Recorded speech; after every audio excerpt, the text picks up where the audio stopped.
fly in and it landed. So we're going to take this and basically just remake it with a box. So I have this, just like that, okay? And again, it's boring because it's just flat animation. I haven't tweaked anything. Again, you're not going to get it perfect the first time that you animate something. I don't get it perfect the first time I animate something. Nobody does. Maybe one guy.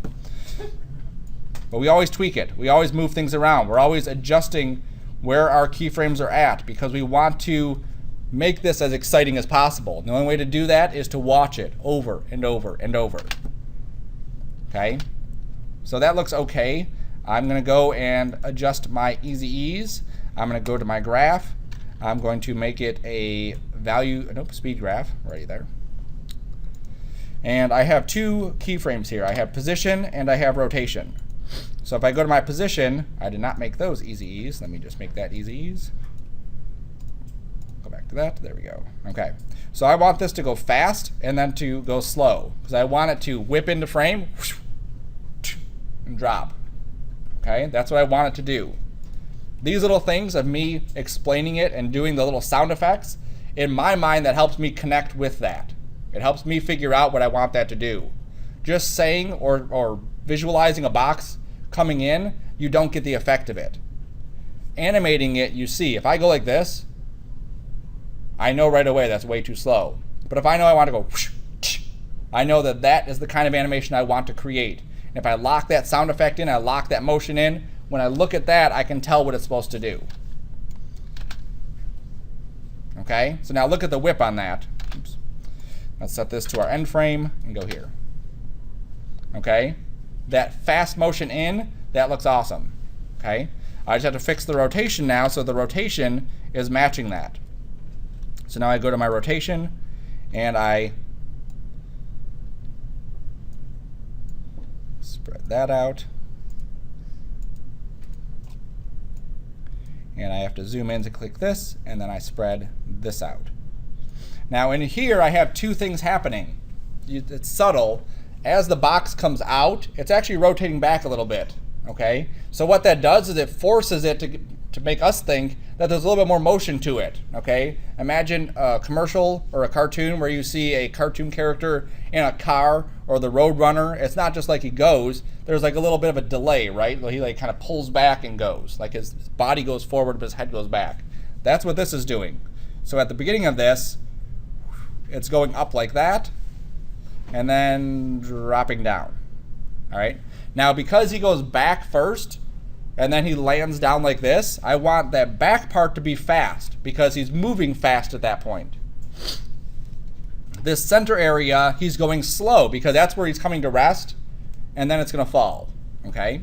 So that's what that should all be like. So now if I look at this, that's what that feels like.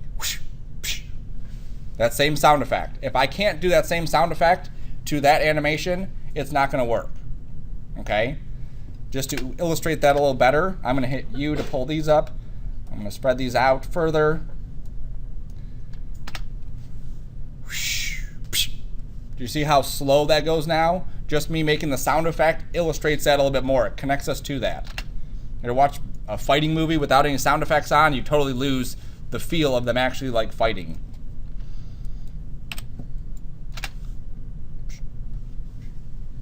Okay, so that feels like that's what should be happening there. Okay, so now what I want to do here, I want to have some little streaks coming off the back of it, but I don't want them to just be flat lines. I want them to be kind of like cool looking lines. So I'm going to make some little cool lines inside here. So I'm going to go to a new composition. And these are just going to be flat lines, just like a square thing. So I'm just going to make this 512 by 512. 6 seconds will be fine. And I don't want this. I don't want just that with a stroke. Okay, because that looks pretty boring as far as that line. I don't have any dynamic in this line. I don't have any direction to it. And what I want to do is give this some sort of direction. So I'm going to just delete that. And what I can do is I can start with a shape. I can start with a rectangle tool if I want to, but I'm going to use the pen tool. And I'm going to throw my guides on here just so I get everything lined up. Okay, so remember half of 512 is 256. So I'm going to go to 256. Half of 512 is 256. So I go to 256 over on the right. There. Okay. So now I'm going to lock my guides so I don't select them. And then I'm just going to draw this shape. And it's going to go like this. And then like that. And then like that. Okay, thinner line. And then I'm going to come down here like this. Oops. And then like that. Okay, so now I have more of like a diamond shape. So I don't need the stroke on here, so I can get rid of that. I do want to fill, and I'll just fill it with white right now. Okay, and maybe I'll go through my pen tool and maybe just pull this line back some and just even these out a little bit. Okay, so now what I have to do is figure out a way to animate this thing coming on, because I don't want to do just like the boring thing of just scaling it out. Because scaling it's a pretty boring flat technique. Okay, I want to do something a little more dynamic to it. So what I think I'll do is maybe have it scale out as I kind of adjust the points to come in. Now instead of me scaling it out and having the points come in, what I can do is set keyframes on that path. And that's like an easier way to do something like that. So if I click on the shape layer and I open up the box here, box here, box here, and the path, I have a little stopwatch for the path. So I'm going to go to the end. This is what I want it to look like, not the end, the middle. At 1, I'm going to set a key. Then I'm going to go back to, let's say, here, and I'm going to, let's see, what do I want to do? I want this to come out and then shoot out, okay? So this is going to come in like, oops, not like that. To click the point. Sometimes it takes a little doing, not that, to select it correctly. Make sure I go to the pen tool, make sure I do this. Click the path, there we go. So I had to click the path and then I can pull this in. Okay, so something like that, and then I'll go back to here and I'll pull this down. Pull this down. There we go. So now if I look at this, it goes whoosh, whoosh, okay? And then I can go to a little bit further up and I'll pull this in like this. And maybe I'll pull these ones in like that. And all I'm doing is trying this out. I don't know what this is going to look like. I have an idea in my head. I'm trying it out. I want to see what it's going to look like. Go up to like this, and then I'll take these back further like that, and then like that. Okay, so that should make that go away. Okay, so slow motion, horrible, right? Super slow, that's 2 seconds. I do it at 2 seconds, I do it longer, just so I can make sure I like the motion of it. Then I can start to squeeze things together. It's hard to do that when you have it all bunched up. So now I can start to pull these in closer together. So that whole effect should take maybe 15 frames. Okay, because I want this to be kind of quick. All right, that looks pretty neat.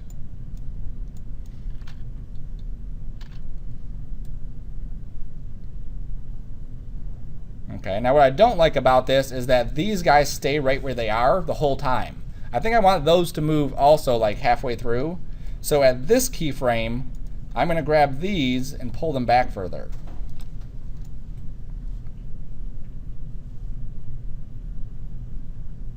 Okay, and I'm going to do the same thing here. I'm just going to watch them because I don't want them to look static. Like this looks static, like coming up, going back, coming down, and then going back again.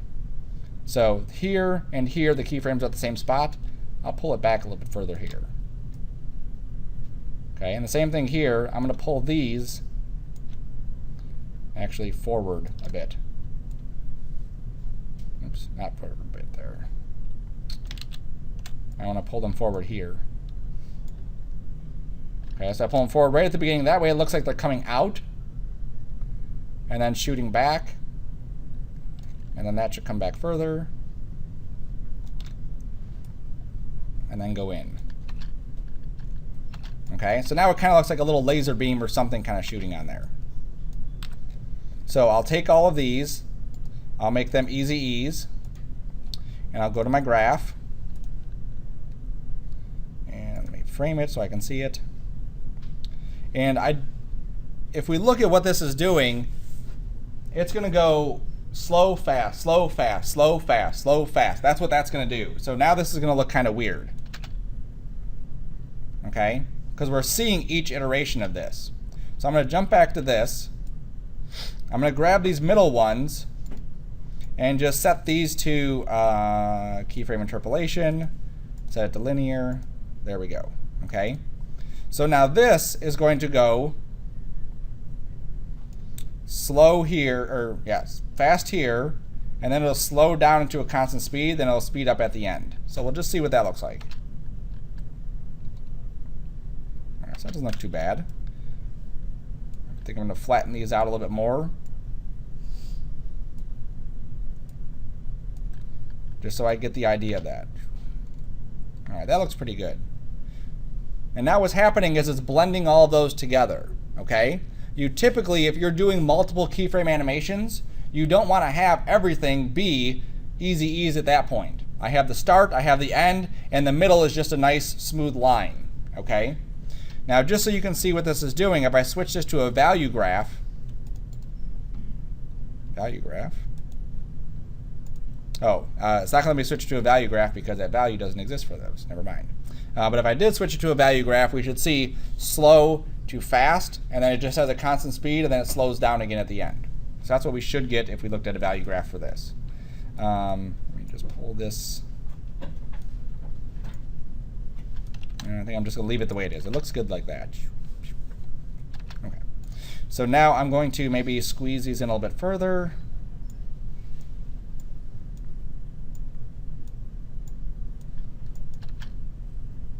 There we go. All right, so let me zoom out. Let me hide my guides. Show grid. Nope, not grid. Show grid. View, show guides. There we go. All right, so that looks pretty neat how that's set up. Okay, and this is just animating just those keyframes. Okay, I did them very square, very blocky. Jesse was doing something with water, and so he had more of like an organic, like splash look. Okay, so lots of stuff you can do with this. So let me rename these. This is streak. This is box flinging, whatever you want to call it. All right, so I'm going to take my box here. I'm going to drop the streak on it. Drop the streak on it. There we go. And what I can do is kind of put these at certain intervals. Okay, now right here, it's kind of boring how it's doing that. Okay, because it's just sitting there. Why would it just sit there? That doesn't make sense. So what I want to do is I want this streak to actually move with the box. Okay, so if I go to here, right there, I'm going to move the streak, that one, to right there. So it's starting essentially right there. So the box would have it come out of that top. Okay, I'm going to go over here. So you see where this says parent right here? If I want one object to move with another object, I can do what's called parenting. I can connect these two objects together. So I want this streak to move with the box. So I'm going to take the streak and I'm going to say, hey, I want you to move with shape layer 1, which I'm going to rename so it doesn't say shape layer 1. I'll call it box. Okay? So I'm going to say, hey, move with box. So now as I play this, you can see how it's moving with the box now instead of just sitting right there. Now that looks pretty horrible how it's moving with the box there because that really doesn't make sense. What I want is a streak to happen probably about here. Right when it comes off the screen, that's when I want that to happen. So then I can just take that bar and just slide the bar back to this. So I slide the bar back to that, and that's where it's going to start.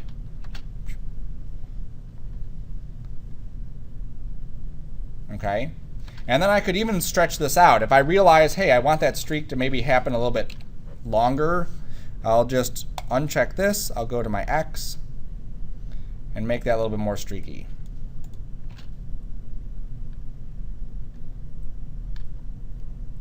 Okay. Now it is doing something else I don't like, which is it's kind of starting this way and then rotating that way. Okay. So that's kind of like a weird thing that it's doing. So what I want to do is I want to control this a little bit differently. I want to say, okay, instead of you being controlled by both position and rotation of this one, I just want your position to match its position. That's all I want it to do. So I'm going to uncheck this. I'm going to put this back to where we had it like here. And I'm going to say you're not going to be part of that structure. So it's not parented to anything. If I do this, you'll see that it just does that. Okay. So what I'm going to do is I'm going to hit P on here. And what I want to do is essentially connect this position to that box. That's what I want to do. So if I hold down Alt and I click on the stopwatch, this will bring up something called the expression editor. So it allows us to edit expressions. All we need to know is that I just want to click this little spirally thing and connect it to box. Okay. Oops, not to box, sorry. The box's position. So I'm going to grab the spirally thing and connect it to box's position and then click off. So now if we look at this, you can see how it's not rotating, it's now just moving along with it. Okay? So now you'll see also that it jumped to the bottom, and I also lost the ability to move this around. Okay? So I can't move it around because it's locked to it. All right? So what I need to do is tell it I want to be able to move it around, and I want to be able to connect it to that one. So all I have to do is go into this area here and just put a plus and then do the spirally thing back to its own position. So now it went away, okay? Because what it does is it adds its own position to this one in order for it to make sense of where it's at. So if I just drag this back down here, line it up with where I want this on the top, right there.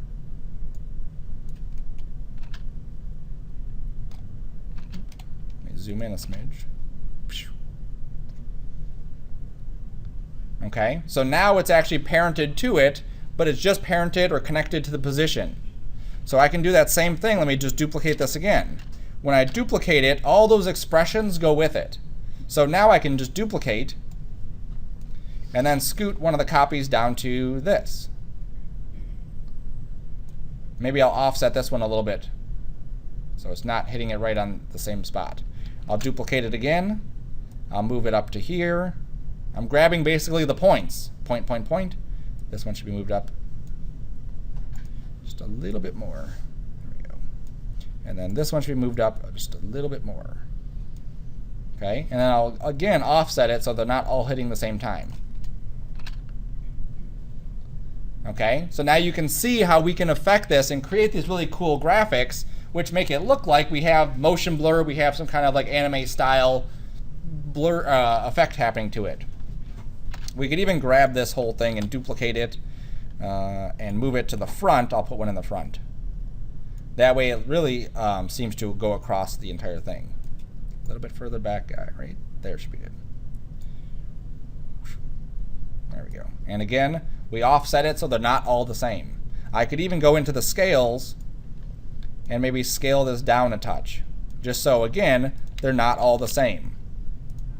As we get further on, the expression editor will be an area that allows us to do a whole bunch of other stuff besides just these basic things. We could actually have it randomly position and randomly scale a bunch of objects.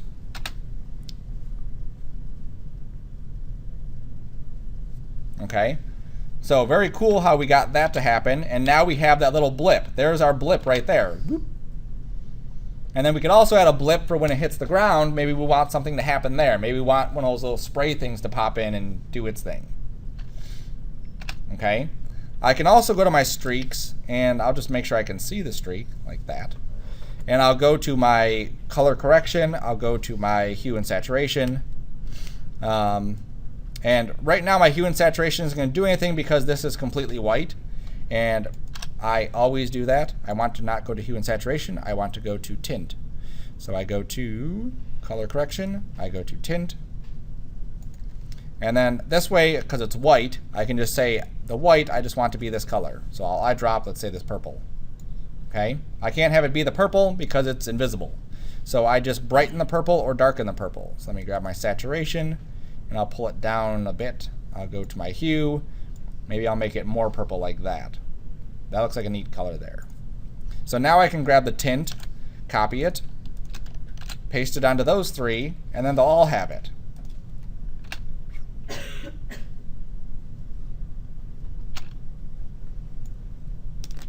And then just for fun, let me take a letter here. What's your favorite letter? J. There we go.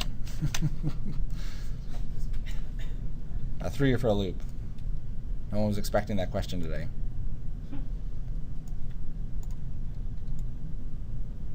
All right, so we're going to take this and make it bigger. Oops. It cut out of the box. I'm going to switch back to my text tool. There we go. I'm just fitting this to the box. That's all I'm going to do there. There. Okay. So now that this pops in, right, it goes whoosh. All right. And so I'm going to have that J just pop up into the box. All right. So I'm just going to go to my scale. I'm going to hit my Y. I'm going to put the Y right here. And I'm going to lock this. And I'm just going to scale it down and just have it pop up. And this is not part of the assignment. It's just a cool thing that we could just add to this item. Keyframe, scoot it up. Set this to 110. And then scoot up a little bit more. Scoot it to 95. Scoot up a little bit more. Set it to 104. Scoot up a little bit more. Set it to 98. Scoot up a little bit more. And set it to 100. Okay, so now that I just did, it should go boing. Okay, instead of just like boop, there it is, it should go and rest right there. All right, so now we'll see if that works. We'll rewind it. Boing. Okay, now there is no speeds on these because I did the speeds myself. Okay, this animation is only a few frames. So even if I did go in there and tweak any of the speed parameters, we really wouldn't see any of that stuff happen because we're so tight in there. There's only like 5 or 8 frames that we're dealing with. Boing.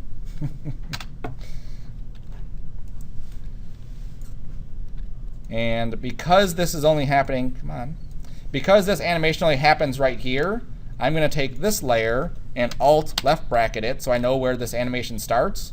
And then I can move this wherever it happens. So right here it stops. There I can pop it in.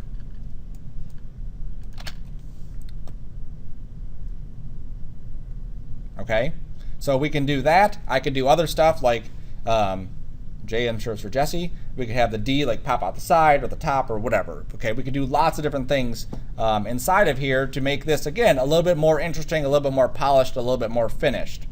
One thing that I really like to do to a lot of my things, and this is a matter of my own enjoyment, is I make a solid. I go over here to my ellipse tool and I draw this. Now this is not a shape. What this is a mask, okay? So it still uses my layer right here, but now I've just cut a circle in my layer. And I've said that's what I want to see, nothing else. So I'm going to hit this invert, okay? So I inverted it. And if I open up this mask, I could feather. I could also expand. There we go. And what I want to do is go to my switches and modes here and change this to a multiply. And then I'm going to untoggle that switch. I'm going to take my opacity down a touch, like that. I'm going to go to the bottom of my composition and make a new solid. And that's the same blue that the other one was, so I'm just going to knock this down to 10%. Just so it's not white, it's a little bit off. There we go. And if you look at the difference between, let me pull this up a little bit. Having that, not having it, you can see that there's a big difference in there.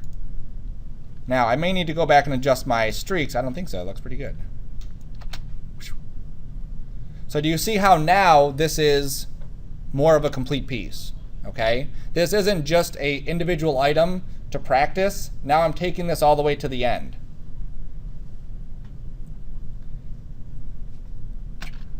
Now, just to take it even further, I'm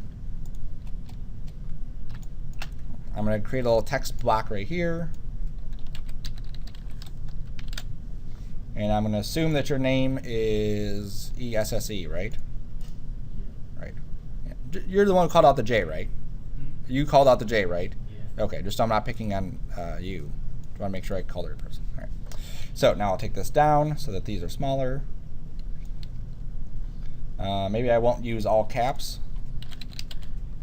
Nope, I will use all caps. I like all caps. I like all caps and small caps. Those are my two favorites. All right. Line this up here.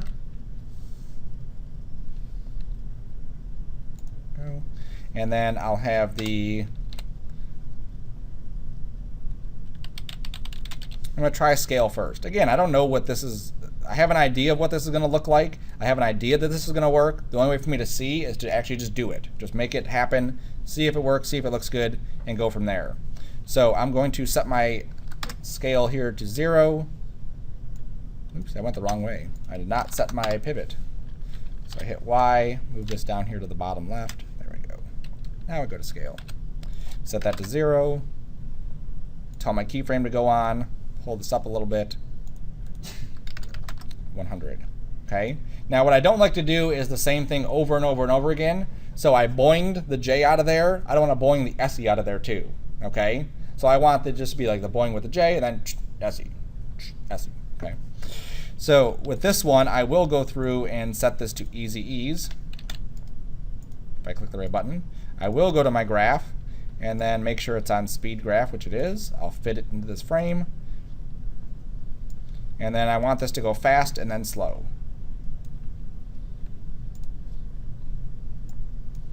And again, because this is starting right here, I'm going to Alt left click to get that to start right there.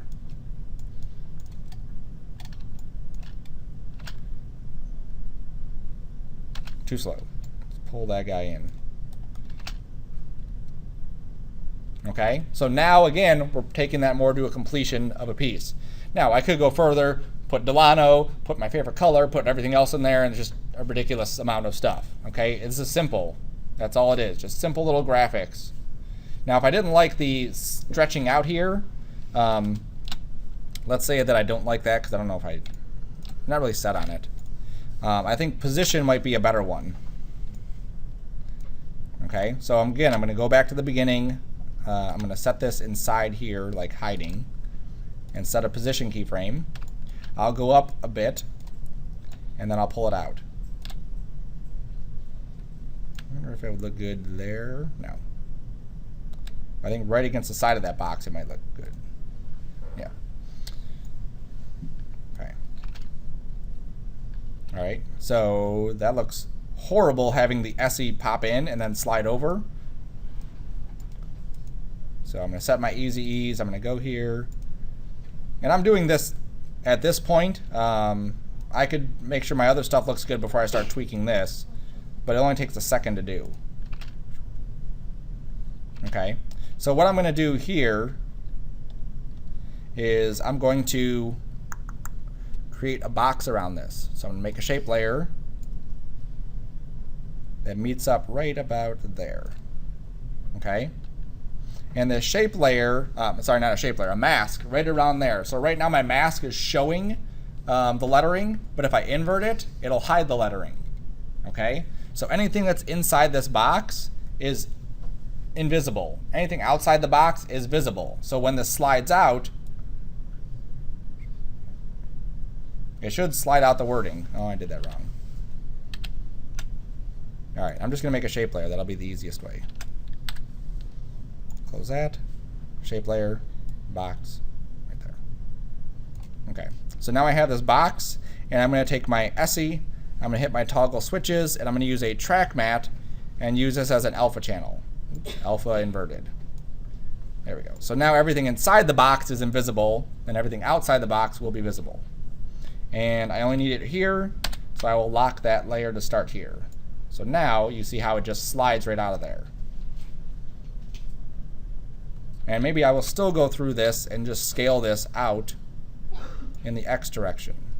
So I'm going to set it to 100 and slide the keyframe over and have the first keyframe 0 and the second keyframe 100.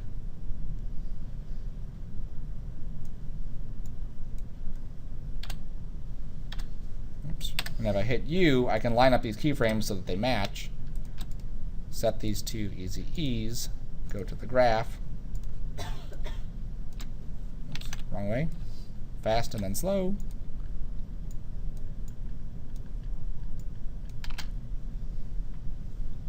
There we go. So that seems a little bit better than just having it scale out, okay? Because now we're moving and scaling, so it feels a little bit more 3D than it would otherwise.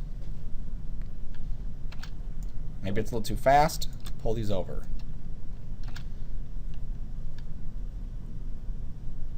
Okay, that feels better.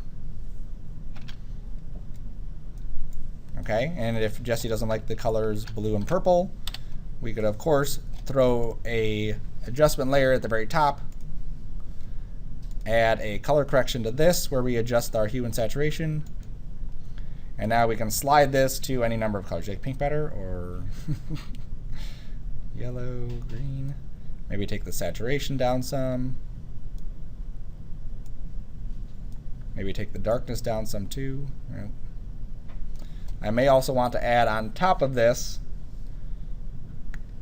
levels. There we go. So now I'm just darkening my darks. That's what that does.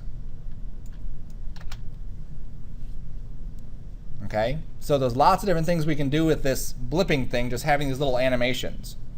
This project will lead up to the next project.